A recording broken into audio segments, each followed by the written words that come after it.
Growing up in a tiny community like mine, you hear about all this crazy stuff on the news, these massacres and tragedies day after day, but you think that'll never happen here. A day came that not one of us will ever forget. I was in school watching the minutes go by, waiting until I could finally go home. I excused myself from class to go to the bathroom, but I didn't really have to go. I just wanted to look at my phone for a few minutes without the risk of it getting confiscated. Luckily, the girls' room was completely empty.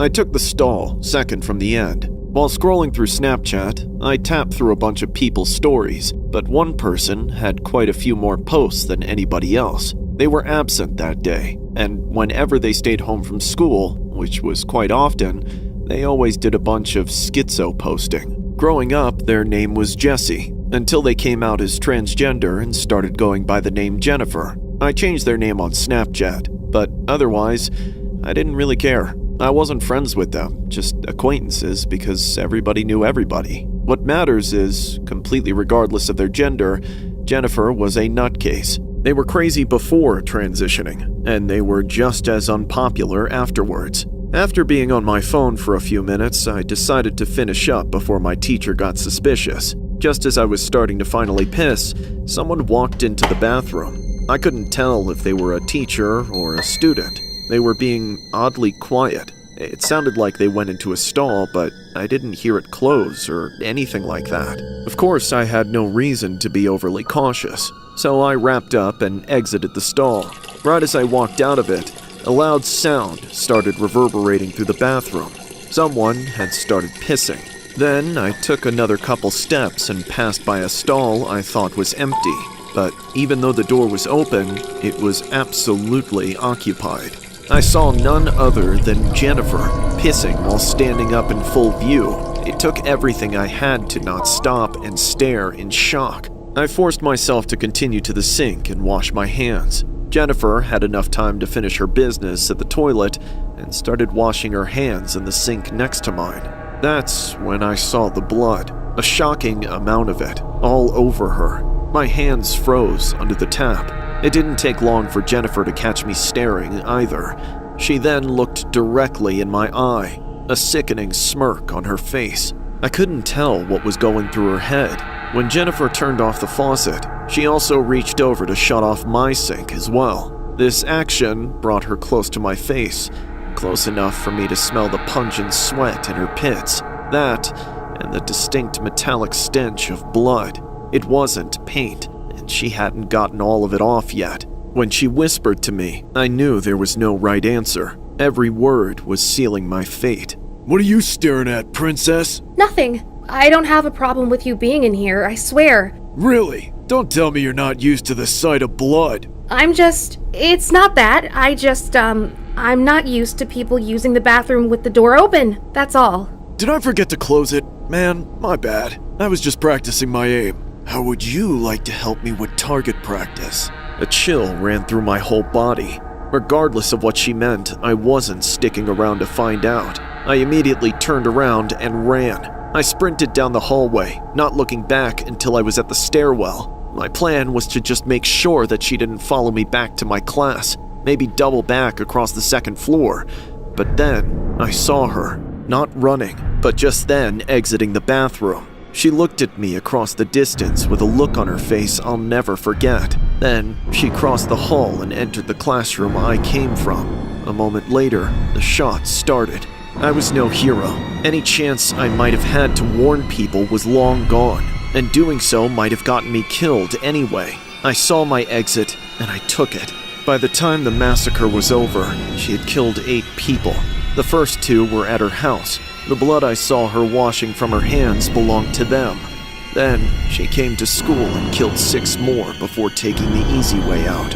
Like a coward, she made sure she would never stand trial, never face justice for what she did, if she even had any. All we know is that our town will never be the same, and I can't stop thinking about how close I came to being one of her victims. This story was inspired by a horrific incident regarding a teenage suspect involved in a mass shooting in Tumbler Ridge. Police say the 18-year-old suspect was Jesse Van Rootseller, who was found dead on the scene, took out 8 people, and then doing the unthinkable to themselves. The suspect had been the subject of a number of police visits in recent years because of mental health issues and used to have a firearms license. It is unclear who owned the firearms used in the attack or what the motive was. 5 students and a teacher were taken out, and at least 25 others were injured at Tumbler Ridge Secondary School. 2 others, the suspect's mother and stepbrother, were found dead at a nearby home when the attack began. Van Roetselaar was born a biological male, but identified as a female. A 2021 Facebook post from the suspect's mother, Jennifer Strang, described how the teenager was infatuated with firearms. School resource officer. I'm tasked with maintaining order in an active community of nearly 1,000 students. Recently, a case of bullying has become of particular interest. For one reason or another, got a target painted on his back. He's been picked on and humiliated by dozens of different students through various means and over an extended period of time. He's never fought back. They take his kindness for weakness and abuse it. Unfortunately, almost everything I've tried to do to remedy the situation before it went critical ended up in a terrible feedback loop. All the offending students I punished simply fed into an intensified hatred of Ivan. With little other option, I've resorted to just protecting Ivan the best I can. One day, Ivan just snapped. It was quiet that day. It must have been around 1 o'clock. Suddenly, my radio crackled, and a panicked voice shattered the quiet. Barnes, hurry! Get to building! The lockdown alarm rang. I tried to turn up my radio and asked them to repeat, but it was too late. The sounds of panic fleeing and screaming were pouring in from the hall, and whoever that teacher was, their hands were way too full to get back to me. I couldn't hear the location, but the voice sounded familiar. I decided to make my way to that teacher's classroom on the other side of campus. As I stepped out of the break room, I entered the hallway in the last moments of the scramble for cover. Everyone was following the drills, but under the ensuing radio silence, I couldn't get any more information. Quickly, I hustled across the school, my weapon already drawn. Moment by moment, I cleared section after section. I knew reinforcements would be on their way, but they would be waiting on my call to enter the building. There was a chance that going in too brashly would lead to more panic and further casualties. It was up to me, but it was so damn quiet. My ears were ringing, my heart pounding in my head. It had been years since I felt the pressure this on. But why? For all I knew, this was a false alarm. But something in my gut said otherwise, ripping me right out of my head. I rounded a corner and saw it. There was a student at the far end of the hall. They had a knife in their hand. They were covered in blood, and they were facing me, alone, as if they heard me coming. Instantly, my arms rose up to point my gun downrange at the target. My finger touched the trigger, but then I stopped. I lowered my gun. It was Ivan. The look on his face was haunting. The only person he had hurt so far was himself. His forearms were gashed right down the middle. I started moving forward. This alarmed Ivan, prompting him to raise the knife at me and start spewing his threats. Stay away from me! I'll kill you too! Take it easy, Ivan. It's just me. We're friends, remember? I'm not gonna hurt you. Don't call me that! You're not my friend! You don't give a shit about me! Come on, Ivan. You know that's not true. I've always looked out for you. I'm sorry about whatever happened. Then prove it! Drop your gun! Do it now! Alright, I'm dropping my gun. After closing in about 20 feet, I stopped momentarily to take a knee and place my gun on the ground. Then I kept going. I could see from this distance that Ivan was shaking. You see, I did it. Now it's your turn. Put down the knife, Ivan. Now! We can work this out, Ivan, but only if we're both unarmed, okay? You're lying! You just want to put me in prison! You won't go to jail, not unless you hurt someone. We can take you to some place to get help. I don't want their help! In a split second, one of my worst fears became reality. Ivan put the blade to his throat, with nobody else around to threaten. He thought this was his only leverage, but I still took a chance. I was so close. As soon as I saw him hesitate, I pushed forward. Stay back! I'll do it! This is on you! I know you don't want to do that, Ivan. Just give me the knife. Stay away!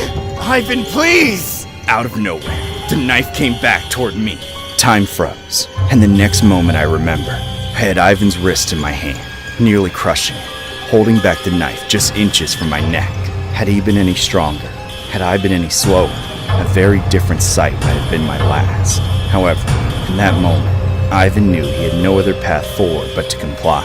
With my free hand, I wrenched the knife from his grasp. He offered no resistance to it. His body went limp, barely standing.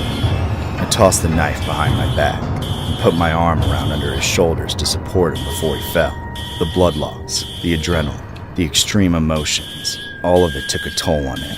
With Ivan finally restrained, I arrested him under the Baker Act, giving him a bit of grace from criminal charges. He's been out of school for a while now, recovering in a mental health facility I won't disclose. I hope he's doing better now, because I'll never forget the moment he almost threw his life away. Rockville High School was briefly locked down and a classroom was evacuated, as a school resource officer convinced a student to turn over the small pocket knife he had. School staff alerted the school resource officer at 1:35 p.m., and staff members were able to quickly evacuate the other students from the classroom. According to police, the student had some cuts on his arms, and the school resource officer convinced him to turn over the knife peacefully after about 30 minutes. The school lockdown lasted for around 10 minutes. An ambulance brought the student to a local hospital for a psychiatric evaluation. Police are investigating, and no charges have been filed at this time. I don't have a lot of friends at school. One of the few friends I have, this kid named Zach, he's a full-blown incel. Kids either bully him or go out of their way to avoid him. Unlike me, he's just too weird and creepy to fade into the background. He basically came up to me and decided we were going to be friends on the first day of freshman year, and ever since then, I've just had to tolerate him. I always joke with my friends online that I only keep him around because if I'm his friend, he might warn me not to come to school the next day in case the bullying finally makes him snap. One day, that joke became a reality. There was no warning, no signs of declining mental state. I was probably the first person at school to get any indication that Zach was up to something. It started out like any other day. I had just got off the bus, and I was waiting to get breakfast in the cafeteria, when Zach suddenly pulled me out of the line to tell me something. He was wearing the same clothes he always did. His worn-out backpack clinched all the way up to his shoulders, but something else was there too. He had a new, different bag slung under his arm. It was black and sturdy, but too small to fit a laptop or even a regular-sized notebook. I didn't have to bring it up either, because it was all he wanted to talk about. Dude, you're gonna make me miss breakfast. What do you want? Shh! Just be quiet and take this. I need you to keep it a secret for me. Your brand new bag? Wait, did you steal it? No, it's mine. I just have to get rid of it for a bit. Well, what's in it? It's a camera, a really expensive one. So promise me you won't open it. And you brought it to school, why? Look, I was just trying to take pictures of some girls for, but then a couple of guys saw me and now they want to smash my camera and kick my ass. Ha! Sounds like you deserve it, you creep. Shit! I gotta run. Take this and don't look in it. As fast as he appeared, Zach shoved the bags into his hands and bolted. I looked around for that group of angry guys chasing after him, but I didn't see anyone except the people in line who had witnessed our entire interaction. Not sure what else to do, I put the bag over my shoulder and went to the back of the line. As I waited, I started to feel how heavy it was from the strain on my shoulder. I got breakfast, then went to class, trying to ignore the extra weight I was carrying. Minute after minute, it was all I thought about, until I finally couldn't resist the urge any longer. In the middle of class, I slowly and quietly opened the zipper by a few inches, then looked inside. My worst nightmare came true right in front of my eyes. There was a gun in the bag. Immediately, my skin felt like it was on fire, and I started sweating profusely. I was afraid if I bumped the bag the wrong way, the thing inside might randomly go off. After 20 more agonizing minutes, that class period ended, and I had my chance. On the way to my next class, I walked by a bush and placed the bag behind it as discreetly as I could. I planned to tell Zach where I stashed it. A few hours later, school was almost over. Once I left, I'd be home free. But the school had other plans.